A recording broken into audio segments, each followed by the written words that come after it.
Hi everyone, and welcome to today's webinar,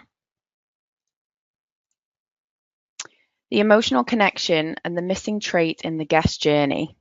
So if anyone's familiar with the Paytronix webinar series, you're probably used to hearing my voice. So my name is Terry Burton and I am on the Paytronix marketing team here at Paytronix. And today I have a guest with me who I'm very excited to introduce to everyone. So it's Fred LeFranc. Fred holds the position of President and CEO and Chaos Strategist with Results Thru Strategy. This was a company that he actually founded. It's a restaurant consulting company which was founded in 2006. And Fred's mission is to support company owners and executives while driving change and implementing long-term sustainable growth strategies. So on a day-to-day basis, Fred leads project teams and is responsible for business development initiatives. And Fred's confidentiality and discretion is sought after, and he serves as a trusted advisor to executive leadership teams and CEOs, offering guidance throughout often challenging and complex path to business stability and profitability. So with that, thank you very much for joining me today, Fred. I'm looking forward to it. I'm excited to be here. Awesome. So let's get into the agenda and what Fred and I are going to talk about today. And really the focus of today's presentation is kind of the mergers and acquisition landscape, which we'll discuss a little bit. But also then some notable bankruptcies that, I'm sure many people are starting to see pop up in the trade press. And then we want to look at kind of what are some of the external influences that are really leading to those both mergers and acquisitions and then notable bankruptcies that we are seeing. Fred is going to share with us kind of what we really believe is the missing trait that these brands are facing and why it's maybe leading to these bankruptcies that we're seeing and some of the trouble that some brands are facing today. And then finally, we're going to look at, who do we perceive as some of the winners in the market, the brands that are really growing and what they're doing to engage and create that connection with their guests. So let's get started. So, I think most people, if you're in the restaurant or retail industry, you probably can't open the industry press, or you're at least noticing that every time you do open up the industry news and press today, you're seeing some form of merger and acquisition. I know I certainly do and feel like it's popping up on a daily basis. We're just seeing that more and more brands are starting to consolidate. And I think that comes with, different pros and cons. Obviously, on the pro side, I think it opens up new markets for people. It strengthens them in the marketplace, gives them often more resources and competencies and speed and market power, which is going to be great for the business to really kind of fuel further growth and open up new opportunities. But then on the, maybe on the con side, it can definitely create kind of some distress, especially with the employees. And we'll talk about that as we go through the presentation and kind of what that means for the organization. And often, I think brands can become somewhat distracted from day-to-day operations and really thinking about the overall connection with the guest as well. And Fred, I don't know whether you've got anything to add on kind of what you're seeing today in terms of mergers and acquisitions. Well, there's several reasons that are occurring. In some cases, you have companies that have tried to grow nationally from being a regional player and have really stumbled a bit. It's challenging to be able to be a concept that fulfills everybody's desires and needs. And so there's been some big opportunities taken. I mean, Roar Capital, who is a big buyer of brands, has done an exceptional job when they bought Arby's, and then Paul Braun turned it around, and they bought Buffalo Wild Wings, now Sonic. So that's the Inspire Brands, that's sort of the division of Roar Capital. Then they also bought Jamba Juice, which is another division, is Focus Brands. And they're bringing scale, they're bringing expertise, they're bringing a high level of understanding of how to really wrap themselves around these kind of concepts. But then you have the situation with Cava Grill, a very small company, but a much larger company. So it's like the minnow swallowing the whale. The difference is that Cava Grills had a very unique approach, which we'll talk about a little bit later on in terms of how they understand their guests and how they interact with them. And hopefully they'll bring that level of knowledge and intelligence to the Zoe Kitchen acquisition. So it's a combination of scale and size that you're trying to leverage when you're big. But at the same time, we all fail to recognize that independent restaurateurs are doing very well right now because they're much more nimble and closer to their guests. Yeah, absolutely. Because I think obviously with that scale, that's definitely going to add to kind of slowing down maybe some of the progress that you do want to make as well, which is to your point why the independents are doing well. So on the kind of reverse of that as well, that what we're seeing is equally kind of bankruptcies and some brands unfortunately that are in trouble. And I think this spans again across kind of the restaurant and the retail space. So we've kind of listed a few here, some of the most notable recent ones. So Papagino's very recently closed a number of their restaurants, unfortunately, and are filing for Chapter 11 right now. Taco Bueno are in a similar position. The Gases Group maybe on a smaller scale, and then Bertucci's. I know they've recently actually been bought after they went bankrupt by the Earl Enterprise Group. So, kind of seeing that side of it as well. And if they're not going bankrupt, we're even seeing some brands who are starting to close a lot of locations. And I think the question is, why is that? And that's really what we want to get into today. So, if we dive into this, kind of why is that? I think first of all we need to look at what are the external issues that are affecting the ability for a brand to engage and maintain a connection with their guests. So if we just kind of start to touch on a few of these, and feel free to chime in, Fred, as well as we kind of discuss this. But I think one of the first ones is employee turnover in terms of these external influences. So, we kind of touched on this in the beginning. Even in a merger and acquisition state, we need to think about the employees as well. They're often drastically affected by any kind of change. To the business. I think people are unnerved and kind of have issues with, hey, am I going to have a job next week? And ultimately, they're the people that are kind of on the front line that are often a major touch point with the guests, and definitely contribute to that overall connection with the guests that we're trying to create. Yeah, and Terry, you're absolutely correct. The consideration about the affected employees is paramount. Many companies do not take that into account.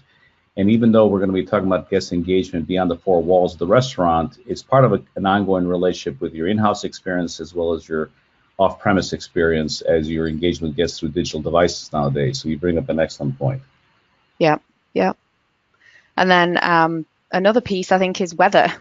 Definitely something that we cannot ignore. I think everybody has been touched in some shape or form by, the weather that is happening today. So I'm in the Boston area. I'm getting prepared for probably some of the snowstorms and the big nor'easters that we're going to get this winter, which definitely is going to impact, local businesses and maybe even on a national scale. Fred, I know, typically is based in North Carolina, and they've been hit by a number of hurricanes pretty recently, which again has drastic effects on businesses. And then even if we look to kind of California right now, and the fires that they're experiencing, again, just it's kind of an uncontrollable event, but at the same time, it's something we need to think about because it's having a massive impact on that connection with our consumers. Yeah, and the weather is not just about storms and hurricanes and wildfires. It's also affecting the ability to grow crops. Mm-hmm. And all these things are things that are creating pressure. And everything we're talking about right now are the things that are external that we can't control. It's how we respond to them. And also how we, in our relationship with our guests, we can bring them comfort through a safe haven and just a product and experience, the service they love and understand. Yeah, that's a great point. Generation, I think, is another one to touch on as well. So, I think we need to think about the new generations today. And I think, Fred, what's your term on this? So it's Gen Z, digital natives, and the latest. Right. Everybody else is a digital pioneer. So we get the arrow. So just like this little boy you see in the picture here, he's probably opened up the phone by himself. He's put on music, a movie he likes. He got on PayPal and bought his parents a car. Whatever, they have a relationship with technology that we just can't imagine. They grew up with it. They won't know what a world is like without it. So that's what they're talking about. Absolutely. Yeah, truly digital natives. And I think, with that as well, they come with the demands that kind of technology offers them. So they come with that, having things at their fingertips and wanting that convenience and kind of a sense of urgency that brands really need to think about as well. And they will always seek the internet to to get information through Yeah. social media, through other search devices. The days of the professional critic are dead, is what my friends and family recommend or validate in my experiences when I experience a brand. Yeah. Yeah.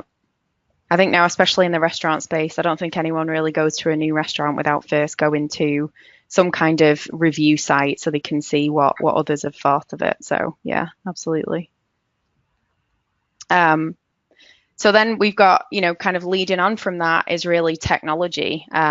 And this is just kind of making the point that we are in a very technology based world today, and the innovations that we've seen in technology has changed drastically. Definitely in the last 10 years, in the last 5 years, but at the moment it seems to be even on a week to week basis. There's new technology that's coming out that brands need to kind of keep on top of, both in the restaurant and retail space. And it's kind of a challenge to do that because it is innovating so fast. Well, it's innovating very quickly. It all costs something. Right now, for example, the marketing departments have a higher tech budget than the IT department has, which is crazy, but that's the ascendancy of digital marketing. We look at the technology landscape in four buckets. One is your back of the house technology, which is your classic POS system, accounting system, internet scheduling, things along those lines. Your front of the house technologies, if you're fast casual limited service, might be digital menu boards. For your casual dining, you may have some sort of electronic device at your table. Kiosks would all fall underneath there. And then we have sort of what we're talking about here is revenue generating applications that are out there interacting with guests, where you have your apps and loyalty programs, CRM, things along those lines. And the last bucket is data analytics that takes all the information generated from the other three quadrants and makes sense out of them and rationalize them. And that's a little bit what Kava Grill has done, to be honest, in terms of building a very holistic tech stack. Being tech enabled as a brand is absolutely essential. It's a table stakes. Tech enabled is different for everybody. I'm not suggesting just do technology for the sake of technology, but you want to look at your guest experience. You want to look at your philosophy of service and food and say, where can I eliminate friction in the journey that our guests are going through to make sure they have a better connection and experience with us? Yeah. Yeah, really great points. And we'll definitely kind of touch on that even more as we walk through the presentation today. And then next up, in terms of external influences, we need to think about the market clutter that people see today. People are just bombarded on a daily basis from multiple different brands through different channels, everybody trying to get their attention. So it's really, how do you tap into that and really speak to guests so they do pay attention to your brand as opposed to the others? Well, Terry, you bring up a great point. Since the recorded history of man started, knowledge doubled every 100 years. After World War II, it doubled every 25 years. Now knowledge, information is doubling every 12 months. And as the Internet of Things rolls out, it's going to double every 12 hours, which is why none of us can keep up with our email. There's way too much information hitting us from all areas. It's a constant bombardment. And being able to cut through that clutter is very, very difficult to do. And what we're going to be talking about is, how do you have a relationship with a guest that it exists because of a great experience they had with you, and then extend it beyond that, so when they're out in the marketplace, they still think of you in their hearts and minds. Yeah, absolutely. And then finally, I think the last piece is this notion of off-premise. And again, I think this spans across different industries, but today, it's people aren't engaging with brands in the traditional sense, and this is especially true in the restaurant world. I think people now live such busy lives, and they want things at their convenience. They kind of want food when they want it. And a lot of people are demanding this kind of off-premise service, but I think there's a lot that goes with that for the brand in terms of thinking about how you extend kind of the experience that you've created within those four walls. How do you extend that to those off-premise purchases and transactions as well, to make sure that you're maintaining the great experience that you want to create? Yeah, the on-demand customer that we have today wants it when they want it, how they want it, where they want it. And that's the reality of it. So the balance between customization and personalization is going to become more critical to maintain throughput and quality standards. And with third-party deliveries, which could be a webinar by itself, you have a lot of other issues to be considered. Yep. Okay, so just some of the external factors. And then, so I think, this kind of leads to obviously consumer demand is changing. We've just talked about some of the reasons why, and overall we're kind of talking about, looking at the mergers and acquisitions and bankruptcies. And I think the brands who are affected and aren't doing as well really fail to keep on top of consumer demand, and they lack that emotional connection with the guests. So we really kind of want to initially look at maybe some of the winners, so who's doing a good job of it and why, and then get into how you really do create that emotional connection, which Fred kind of alluded to. Yeah, and as we go through this, Terry mentioned earlier, the emotional connection with the employees is a starting point. And we are now looking at brands here that have sort of figured it out in very, very different ways. But so, Terry, I think you wanted to make some comments on Panera. Yeah, so Panera, I think they have done a fantastic job of, and they're a growing brand in the market. I think they're known as kind of one of the flagships, at least on the restaurant side, in terms of a brand that's kind of getting it right. And I think they're doing that because they're really thinking about every stage of the guest journey, and that's definitely evolved over the years. A lot of people know about Panera 2.0 and the introduction and the advancements in technology that they made to just make it a really unique experience for the guest when they're dining with that brand, and now starting to think about other aspects in terms of maybe being transparent with, the ingredients that they're using in the food and kind of updating the locations, but really thinking about every step of that guest journey. No, and Panera Bread 2.0 started in Charlotte, where I live. I was actually with Ron Shaich at a conference yesterday and the day before, and so he spoke a lot about the things they did. They made an early bet to really understand who their guest is and how to communicate with them, and then the concept that I said earlier, frictionless, where you eliminate the barriers to providing service to guests, and that's what Panera Bread has done. That's how their drive-thru evolved. That's how their app evolved. That's how they reach out to them. And then I mentioned Kava Grill earlier, a great Mediterranean, Middle Eastern brand out of Washington, D.C., but it's been very intentional in how they've gone out to understand what their guests' needs are and respect the emotional bond that guests have with their brand, and that's the big part.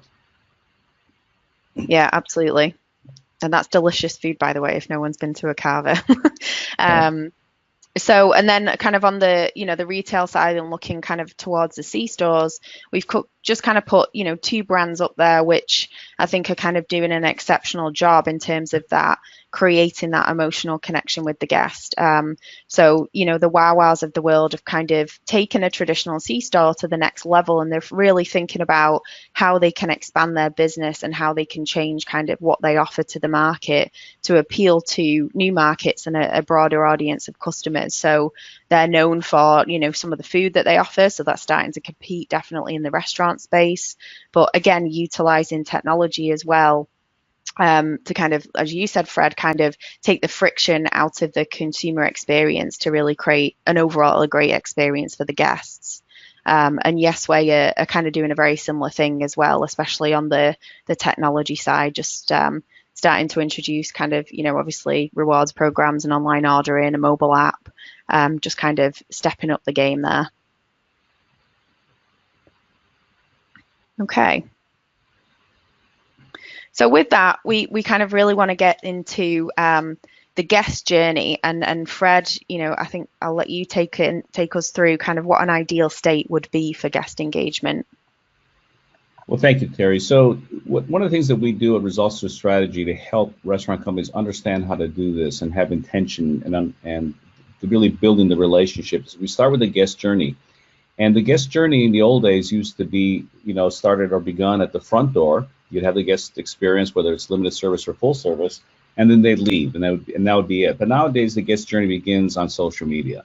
People are curious. They will maybe use a site like Yelp to see where they should go and make the decisions based on stars or some of the comments, or they'll find out from their friends where they'd recommend as they're going into a marketplace. Facebook has a thing that lets you say, hey, I'm going to San Francisco at restaurants that you recommend. And that's an important touch point. We're going to give you a sample of that in a second. So as we go to the next slide, you'll see that I put a quote up here from Brene Brown, who's a cultural anthropologist. And when she said this quote, I wrote it down because it was really powerful to me. It says, people are not rational beings with occasional emotion. They are emotional beings with occasional rational thought. And it really struck me that this was a very, very powerful statement. So if it's true that we really lead with our emotions and we rationalize it separately, then I looked at the restaurant experience and saw that the restaurants that really succeeded are the ones that managed the emotional outcomes for guests. Were the ones that didn't, that just went through the motions mechanically, were never able to establish this great emotional bond. And if you can think of your earliest memory, and say to yourself, what is it? Was it a good one or a bad one? As a toddler, did you fall down some stairs? Or were you surprised by a clown with balloons? Both are examples of an activity fused with emotion to create the memory.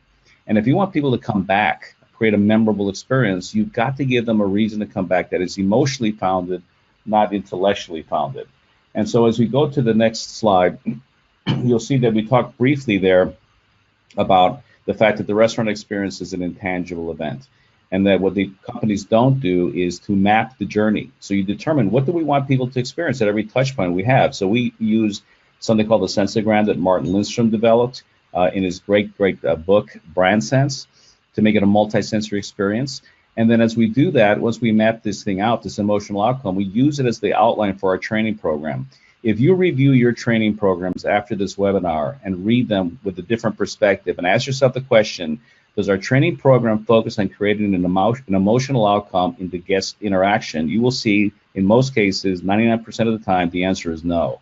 And if the answer is no, you have a great opportunity to improve that by putting that into your training program. So let's go into the next section to talk about how we do that.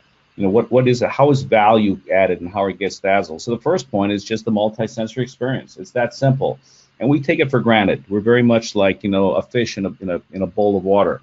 A fish is the last one to discover water. They don't understand the medium they live in.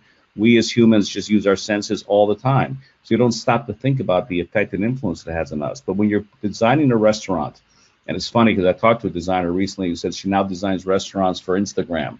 And they create Instagram walls and they make sure the lighting's perfect, so when people take pictures on the mobile device, they can really see the food really clearly. All these senses are there. And so we use something, like I said earlier, called the sensogram, which is in the next slide. And we map out how activated the various senses are. So the blue hexagon in the center is how we, in this example, mapped out what the aromas are, what people see or what they hear, the music, the tactile piece of touching things, as well as the taste of the food. And then the aspirational, sort of the gold hexagram, is an attempt to say that we're going to activate these senses much more powerfully. And that's one of the processes we use with our clients, is to help them understand how they could add much more of a multi-sensory experience and recognize that senses work in coordination with each other. So if I say to you, my God, your food is delicious, what I'm really saying to you is that my senses work together to create this intangible experience called delicious. How it looks, how it smells, how it tastes, and how it feels when I bite into it. That's what creates the intangible experience of delicious. So I suggest that everyone should have a delicious menu served in many different ways by taking into account how these things work. So now we're going to show you just a very quick outline of what the guest journey looks like. And as I mentioned earlier, nowadays it begins from the point of social media and ends in social media. And so it asks you these questions, and this is a very simple way of looking at it just to help you understand the concept of it. But how do you attract guests? What happens as they come in and so forth? What's fascinating to us as we work with clients is that the importance for the customers are the things that are high levels of engagement inside the restaurant. And yet companies spend very little money on that. They don't maintain their buildings. They cut back staff. They don't train the staff, but they'll spend a lot of money on advertising. Okay, but if you don't have a great guest experience, you're forced to spend money on advertising that won't work, because you're just bringing people to come into a mediocre experience. If in fact you put more money emphasis on what people are experiencing and give them a reason to return, you can spend less money on advertising. Because guests come into your restaurant to have that experience. It's not just because they're hungry. It's because they want to really experience something really fantastic. So now I'm going to show you a guest journey map of an actual guest experience that we had with one of our clients. And so in this case, let me sort of give you a way to look at this, you understand it. So you'll see emotion is that gray block on the left-hand side, and then green for a positive experience, red for a negative experience, and in the middle is neutral. And we've tried to show you what people experience unconsciously, I might add, as they come into the restaurant. So, and we show you also through the icons what are the senses that are activated. So if lights are out in a parking lot, it make you feel unsafe at night. No one's at the front desk, so you're ignored and you become anxious. And finally, someone greets you. So, oh, that's nice. Someone finally acknowledged that I'm here, and I'm looking to see how clean it is. I'm looking for smiles. I'm listening to the buzz in the room, so forth and so on. Then we go through the whole experience. I'm going to walk through every piece of it, but you can see that there's a lot of emotion: up, down, up, down, up, down, up, down. And that's the problem, right? The one that we always find unbelievable is the payment section, where you could have had a good experience, but then you have to find the server for 10 minutes in order to pay your check, and that really creates a frustration. So your last emotional encounter with this brand might be blown apart by waiting for a check, even though the rest of it was really good. And so we call this an unconscious guest journey, but you can design a conscious guest journey, which we have on the next slide. Now, this is going to be hard for you to read, but you will get a copy of the webinar recording that are on. But as you look at this graphic, what we've tried to do is, again, we have the same categories, but now we have the physical area where they occur. What are the customers encouraged to do? What's the front of the house employee behavior that has to create this emotional outcome, as well as back of the house? What are the systems that are used to make sure that we do it? And then, what do we want to achieve? What is it we're trying to cover? So if you think about it, if a guest walks in your front door, you might say, well, we want them to feel welcomed. Well, that's nice. That's not memorable, though. What if I said we want guests to feel welcome and loved? Now, it's not to say that you're going to get up and hug everybody, but there is a way. We all meet people who are just delightful to get engaged with. We meet them. They look us in the eye. They smile. They're effusive. Those are the kind of actions that create the emotions that we want. And at every single step of the way, we can try and do it. Even when food's delivered, whether you're in a fast casual restaurant or a full service restaurant, if you walk up and make the simple point of saying, oh my God, this smells so delicious. I wish I was joining you for dinner. You are really going to love this. That creates anticipation. That creates enthusiasm. And that's what's going to add to the guest engagement as we go forward. So Terry, I know you're going to now talk a little bit about what happens outside of the four-wall guest journey to keep guests engaged beyond what we're doing here as a basis.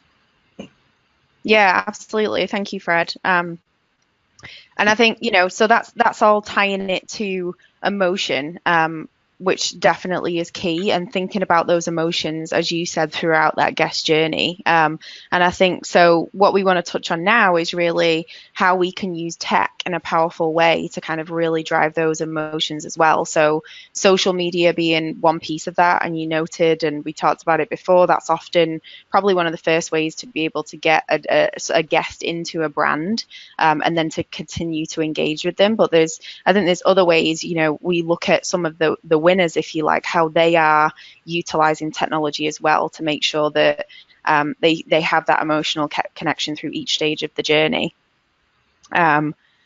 So one of the first ways, and Fred kind of just touched on this as well. So, if you think about, so here we've got CPK as an example, California Pizza Kitchen, they may have had, or they may have thought about every step in that guest journey. And then, as Fred said, it might get to the point where, hey, I'm ready to pay my check and I can't find the server. Maybe it's someone who's out on a business lunch and they really just need to wrap it up quickly and get back to the office.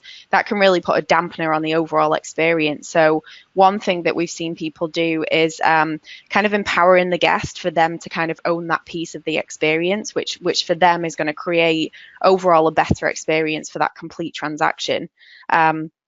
So they're actually offering through their app kind of a pay at the table feature, and you can see it's just a nice, easy process for a guest to kind of go through, pay by mobile, and then this is also associated with the rewards program that brand has as well. So it's a very nice, seamless, frictionless experience for the guest for just to continue that complete experience that they've had with the brand. And then another way, if we think about it, again, thinking outside of the four walls, how do we engage with guests who may be a time press? We're talking about the generational differences, and people are kind of need that sense of urgency today and want that convenience in a digital way as well. And also, if we think about off-premise, how do you maintain that connection again and kind of appeal to different markets as well? So another way to do that, and I think everybody's starting to think about this, is again online ordering. So So giving the guests the ability to still engage with your brand in a digital way, but maybe they don't have to be actually in the location. So this is where, kind of the online ordering piece, which definitely is hot right now and is almost becoming table stakes, is definitely something that the winners are doing to drive that emotion with the guests. And then finally, I think, coming back to that payment piece as well, and we talked about Panera before and kind of their 2.0 strategy, and this is one of the more recent innovations that they've introduced, is kind of this really speeding up the payment process. And again, thinking about frictionless, just thinking about that particular touch point and how do we create a great experience for the guests. So now what they're offering is mobile wallets through the form of Apple Pay and Google Pay. And what you can actually do is, just with the ability of your mobile device, which everybody has in the pocket, they can pull out the phone. Once they've placed their order and received their order, they pull out the phone to make the payment. They can do that through one of these payment methods. But then if they're a Panera member, which if you go to Panera Bread, you most likely are, seeing as they have a 52% loyalty rate in terms of total checks, they can also check in as a loyalty member and get whatever reward is available to them as well. And that's in a one-tap experience, which again is just a frictionless, nice way, speeding up the line on the operational side. But for the consumer, it's just really speeding up and taking the friction out of that overall experience.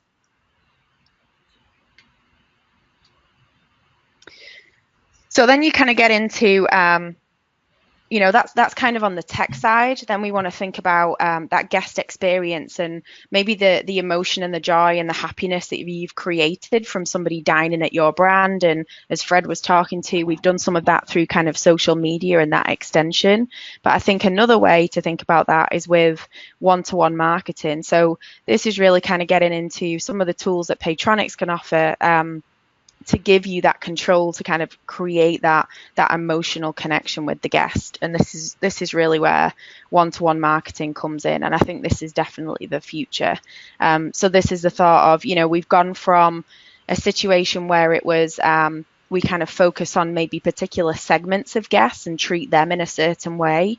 So we might have people who always buy the healthy option, or we might have people who always buy the kids' meals, or maybe the weekend visitors. So we think about, those people, and we treat all of those segments in a certain way, which is great. But I think in the future, if we're really thinking about this emotional connection, we need to think about engaging with people on a one-on-one level and really thinking about them as an individual as well. And this is really where, the one-to-one marketing kind of really comes in. So everybody is getting the right message at the right offer at the right time for them. Yeah, Terry, you just said some really fantastic things. And I think for the people listening to this, you need to understand that in today's world, it's a multi-level platform approach. And, social media, obviously people will use Facebook. Instagram is by far the most popular way of connecting and engaging with guests to the photography. But with the interaction you have with Paytronix, you give the insights in terms of who these people are. You can be much more targeted with your cohorts to make sure you're not sending inappropriate things to people that aren't going to be interested in what it is. And that was the old version of sort of mass mailings via email. And now you're able to really identify people and hit them right in their sweet spot because you know what their relationship's all about. Yeah, absolutely. Because the last thing you want to do, for me, I'm kind of a mother with a young child. I don't want to get a happy hour offer.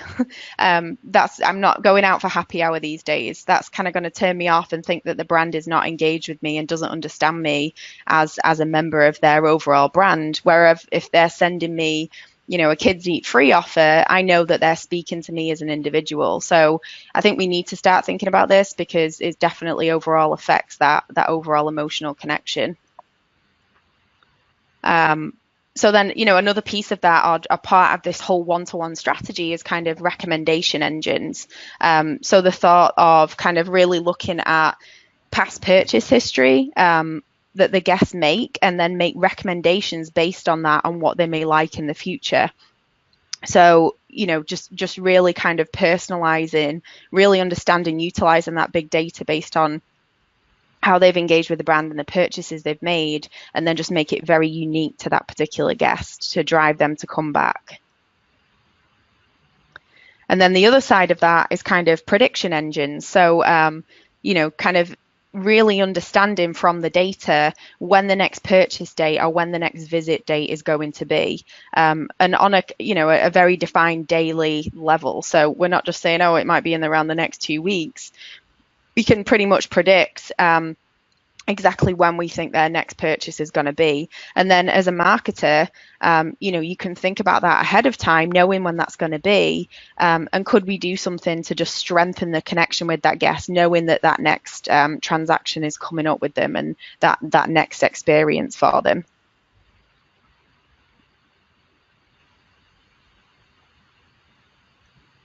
So then, what does that look like? So we basically pool all of this data and we're thinking about everyone, we're tracking all the information at a very individual level. So then we start to understand that, Kelsey as an individual comes in and visits 8 times roughly a month.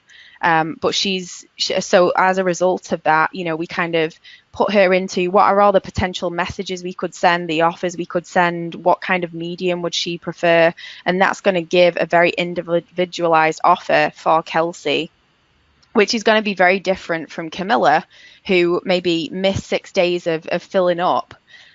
So how do we then treat her a little differently in a way that's going to bring her back, knowing what we know from the data? And then again, that's very different to Sam. So Sam is typically a breakfast customer. And we know other information about Sam that, again, is going to just deliver a very personalized message. So I think, ultimately, this is where we want to get to in the future. We need to think about people on that individual level to create that strong emotional connection with them.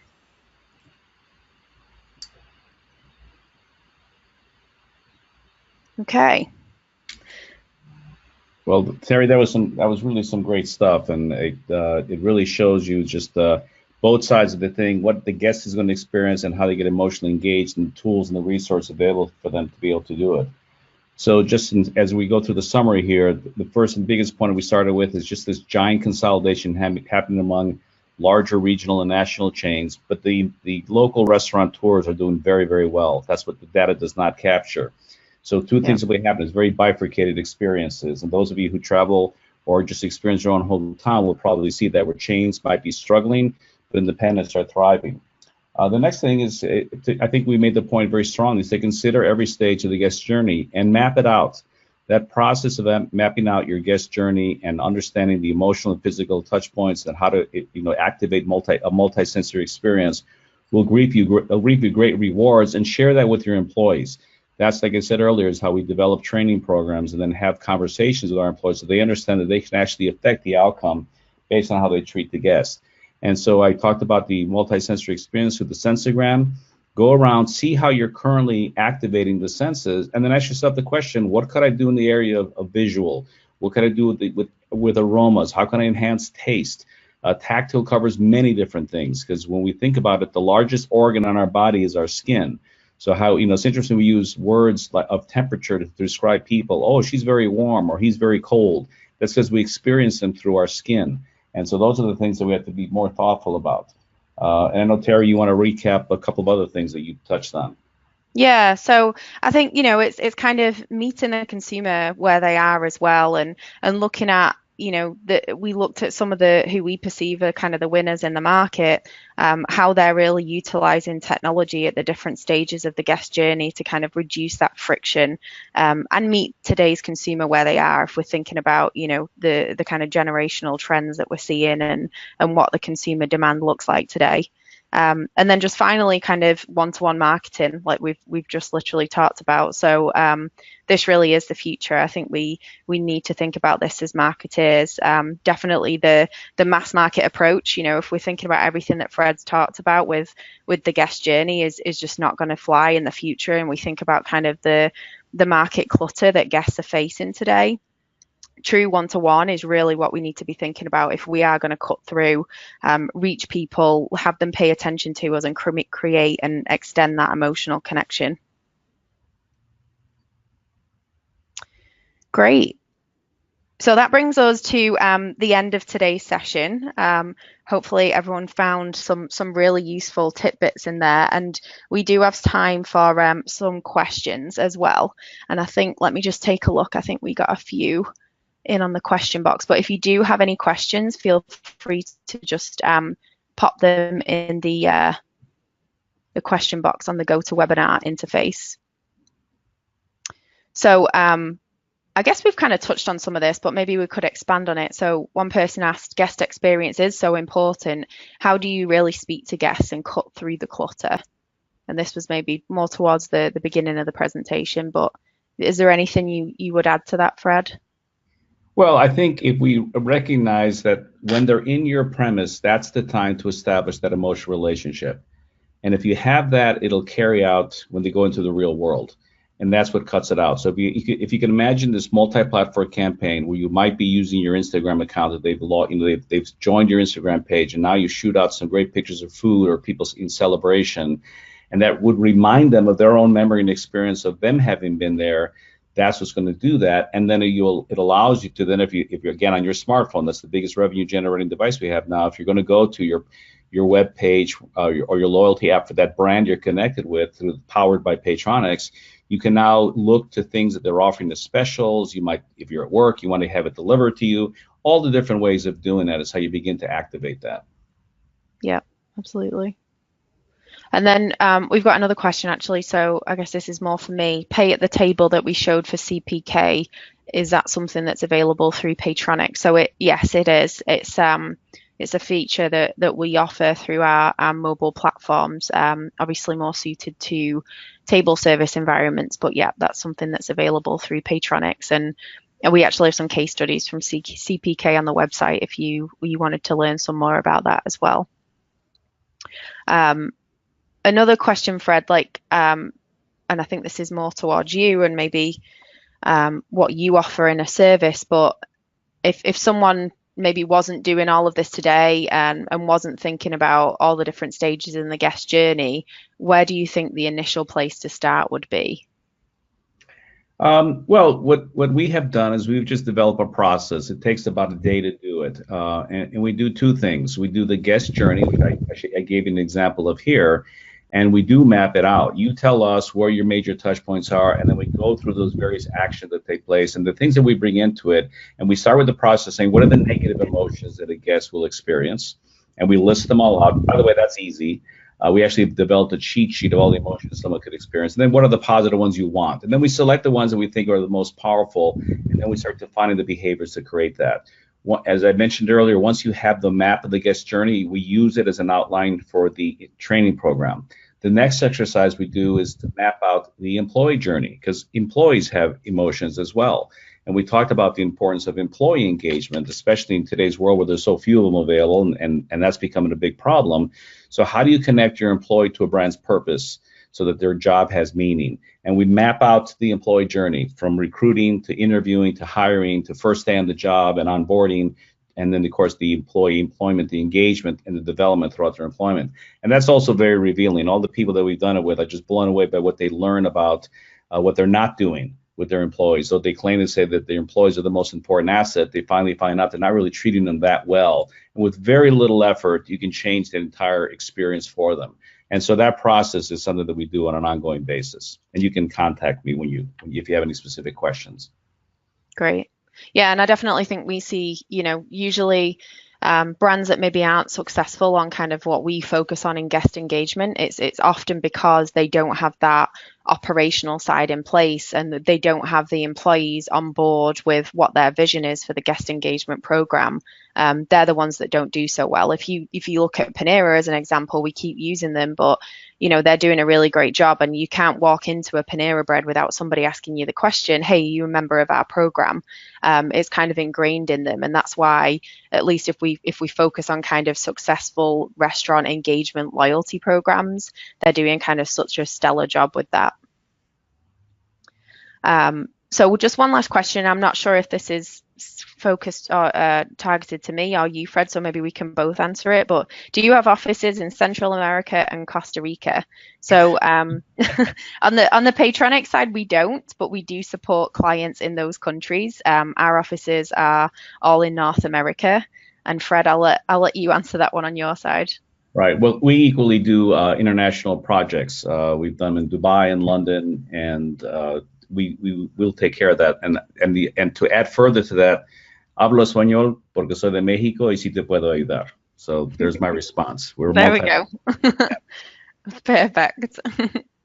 Great. So I think that's all we've got today. I don't want to go too much over for everyone. Pura Vida is where this person is. Ah, good. Sorry, maybe that's what it was. That their response, Pura Vida.